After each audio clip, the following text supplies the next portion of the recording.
A gente vai receber ao vivo para conversar conosco agora o senador Carlos Viana, que é o presidente da CPMI do INSS, um dos maiores escândalos recentes da história do Brasil, sendo apurado por uma comissão parlamentar de inquérito. Senador, seja bem-vindo, bom dia para o senhor, falando ao vivo aqui para os ouvintes da Rádio Bandeirantes, falando para os assinantes de Band News TV, para quem nos acompanha pelo aplicativo Band Play, pela internet em todo o mundo. A minha pergunta para o senhor é a seguinte: quem manda na CPMI do INSS? A Constituição Federal ou o Supremo Tribunal Federal? Porque nós estamos aqui perplexos com a quantidade de decisão de interferência do Supremo Tribunal Federal numa comissão parlamentar de inquérito que, pelo que a gente vê na legislação, tem poder de polícia, tem poderes para agir. Por que o Supremo está interferindo tanto nessa investigação? Quais são os interesses do Supremo Tribunal Federal nesse caso? Bom dia para o senhor. Bom dia, Pedro. Bom dia a Thaís, a Sônia, o Cláudio Humberto. Bem, essa é uma pergunta que nos leva a pensar sobre o momento que o país vive na relação entre os três poderes. Eu tenho dito aos meus colegas do Senado que alguém entregou a chave do Senado no Supremo Tribunal Federal e ninguém foi lá buscar. Porque desde que o ex-ministro Barroso chegou à corte, passou a se praticar algo que eu chamo de ativismo judicial. Não há outra melhor definição.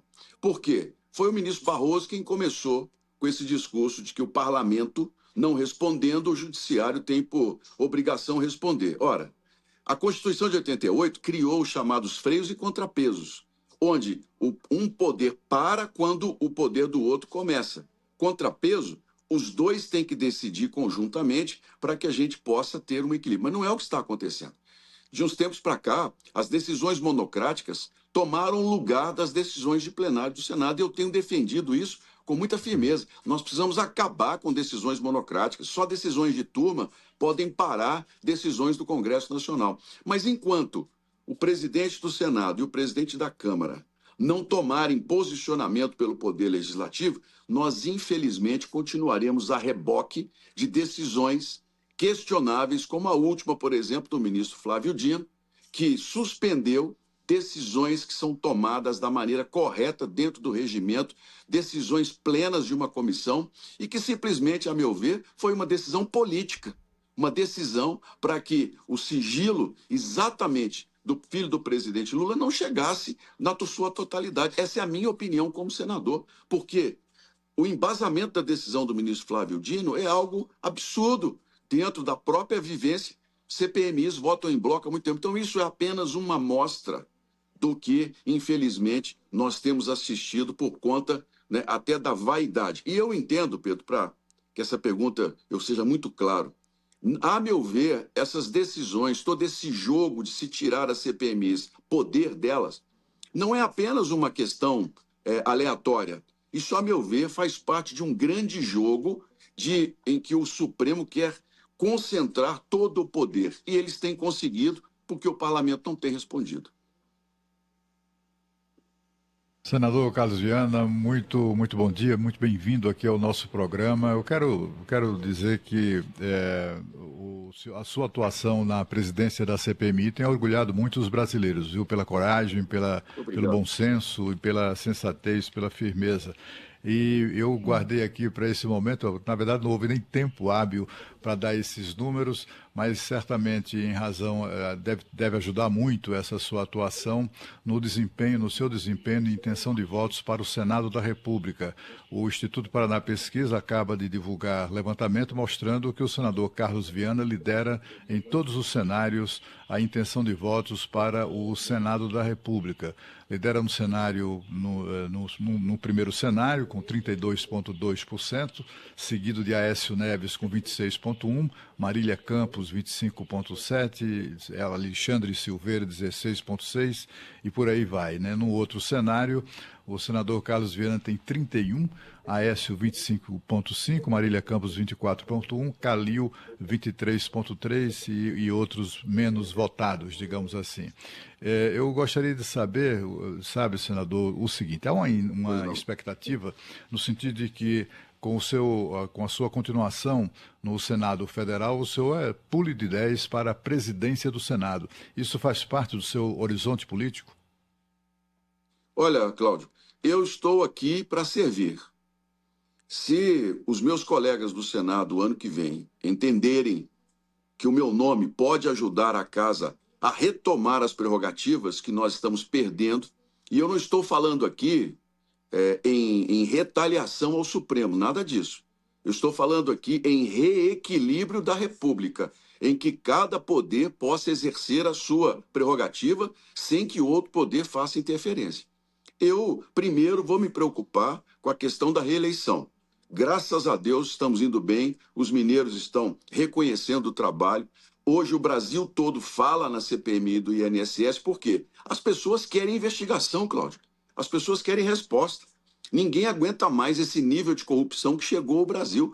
Olha, chegamos a patamares muito altos. Um ministro do Supremo ter um contrato pelo escritório da mulher de mais de 100 milhões, ter recebido 80 milhões, está nas chamadas de um mafioso perguntando se ele conseguiu bloquear. Olha, isso já é motivo suficiente em qualquer país sério do mundo para que esse ministro já estivesse fora do cargo e sendo investigado sem poder interferir nas decisões. A questão de outro ministro que tem investimentos fora da corte. Você se lembra uma vez que nós tivemos uma entrevista juntos? Eu coloquei para você o seguinte, vamos falar sobre impeachment de ministro do Supremo, por exemplo. Não se faz impeachment sobre decisões de ministros enquanto ministros. A Constituição é muito clara. Mas quando um representante de uma corte, ele exerce uma atividade fora, ele comete um crime, advocacia administrativa, quando ele esconde informações ou tenta influenciar alguém, recebendo em tese por outros escritórios, isso é crime. Isso é passível de impeachment. E quem tem que resolver isso é o Senado. Então, hoje, eu digo a você, nós precisamos nos levantar. E eu estou aqui para servir ao país. As reformas que nós precisamos fazer, elas têm que partir do Senado da República, porque, caso contrário, nós vamos cair num descrédito absurdo diante dos eleitores. E isso é péssimo para a nossa democracia. Senador, prazer estar falando ao vivo aqui com o senhor. E voltando à CPMI, muito obrigada, nós que agradecemos. A CPMI deseja convocar para depoimento Daniel Vorcaro, dono do Banco Master, que está preso. Gostaria de saber do senhor quais as suspeitas do envolvimento do banco nas fraudes do INSS.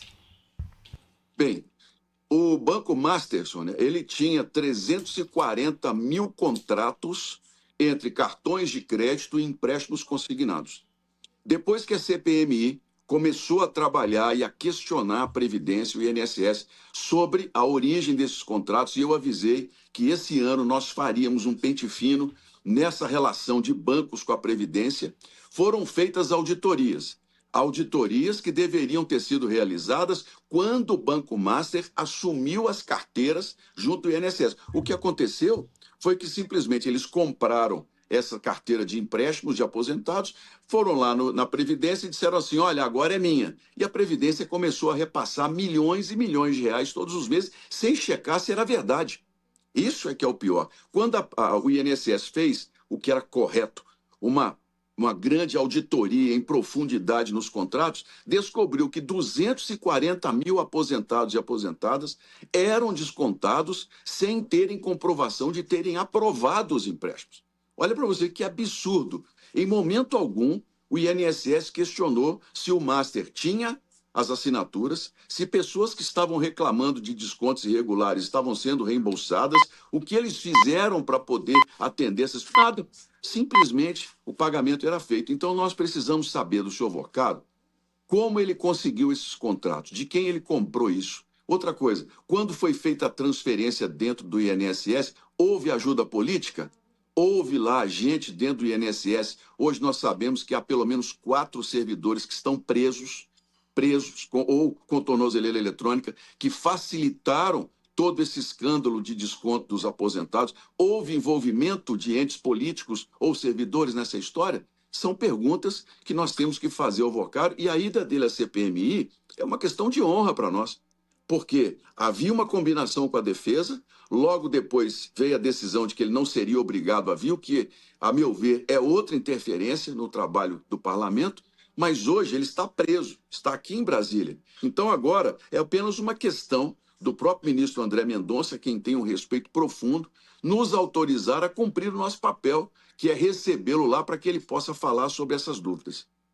Senador, quando a gente fala da fraude que aconteceu no INSS, é sempre bom a gente lembrar que esse dinheiro foi tungado dos aposentados e pensionistas por entidades fraudulentas que tiveram acesso dentro do INSS a essas contas. Então, claro que houve uma facilitação e que esses aposentados e pensionistas foram ressarcidos. Não todos, nem todo mundo procurou, mas foram ressarcidos até agora com dinheiro público.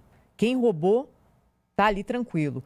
Qual que é a possibilidade de que a CPI do INSS consiga mexer nesse ponto específico, fazendo com que o dinheiro que foi tungado dos aposentados volte agora para o Tesouro Nacional, já que foi o Tesouro que bancou o ressarcimento dos aposentados que foram roubados?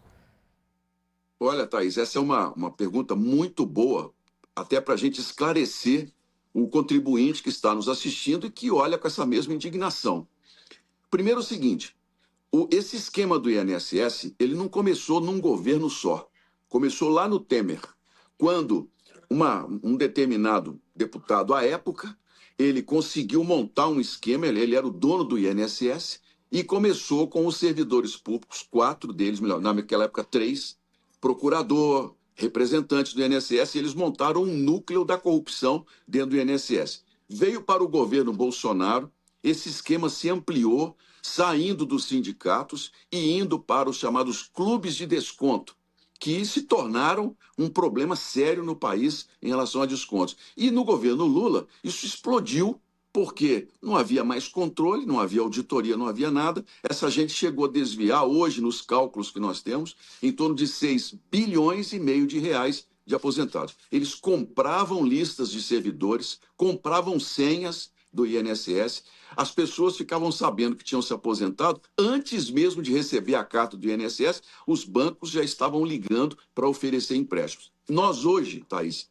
temos 11 pessoas presas e temos 3,5 bilhões de reais apreendidos, entre imóveis, fazendas, apartamentos, casas de luxo em todo sentido, carros de luxo, Ferrari são 4, Porsche são 12, 13 postes que estão à disposição. Então, hoje nós temos aproximadamente 3,5 bilhões que estão à disposição da Justiça. Isso não é, vamos dizer assim, metade do dinheiro desviado dos aposentados, mas pelo menos é uma resposta que nós estamos conseguindo dar. E não veio porque o governo atual, né, foi bonzinho, achou que não. Veio por pressão, porque perceberam o tamanho desse escândalo. Hoje, por exemplo, não há mais possibilidade de descontos nas contas dos aposentados, porque há uma lei que foi assinada pelo presidente Lula contra os sindicatos, inclusive, que protestaram. Então, nós já avançamos.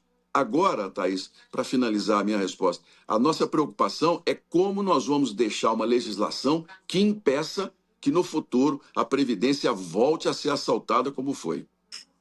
Senador, o senhor vai conversar com o Poder Judiciário aí sobre esses problemas que estão acontecendo? O senhor tem reunião marcada? É possível, né, que a CPMI faça alguma petição para o Supremo Tribunal Federal para interromper essas interferências todas? Qual que é a providência que vai ser tomada do ponto de vista prático? Bem, nós temos que seguir o caminho da Constituição. Hoje, um ministro pode parar um parlamento inteiro, um ministro Supremo. Eu volto a dizer, isso é um absurdo. Uma decisão do pleno ou de uma turma, nós temos que respeitar. Mas um ministro parar o trabalho de uma comissão parlamentar mista, independente, olha, nós precisamos correr. Mas enquanto isso não é mudado, nós temos que seguir o caminho republicano. Então, pedir ao ministro André Mendonça uma nova agenda com ele. Vou levar a ele um pedido de revisão das decisões que permitem às pessoas não comparecerem no INSS, na Previdência, na CPMI do INSS. Por quê? Na nossa investigação, essas pessoas são testemunhas, porque nós não temos ainda um relatório pronto. Na Polícia Federal, elas são investigadas. Então, essa discussão jurídica tem dado esses habeas corpus em que a pessoa não é obrigada a comparecer. Então, vou levar ao ministro André Mendonça um pedido de revisão dessa decisão para que a gente possa trazer pessoas que têm muitas explicações a dar. Outra questão, pedir ao ministro Fachin, Edson Fachin, que fez um discurso muito equilibrado no início do ano, na abertura do ano legislativo, falando sobre a harmonia entre os poderes e o respeito das prerrogativas. Vou até ele, convidei ontem todos os parlamentares a irem comigo. Assim que essa audiência for marcada, nós iremos até lá para que eu possa levar a ele essa preocupação. Não é para mim simples, desejoso, ter que ficar criticando o Supremo Tribunal Federal. Isso não faz bem ao país. Mas no momento em que um poder como o STF, que a Constituição criou de uma forma que hoje não tem mais freio. Hoje, qualquer ministro, na sua vaidade ou no seu entendimento, pode dar uma decisão, como foi a última do ministro Flávio Dino, mas vou levar o ministro Fachin, primeiro, o meu apoio.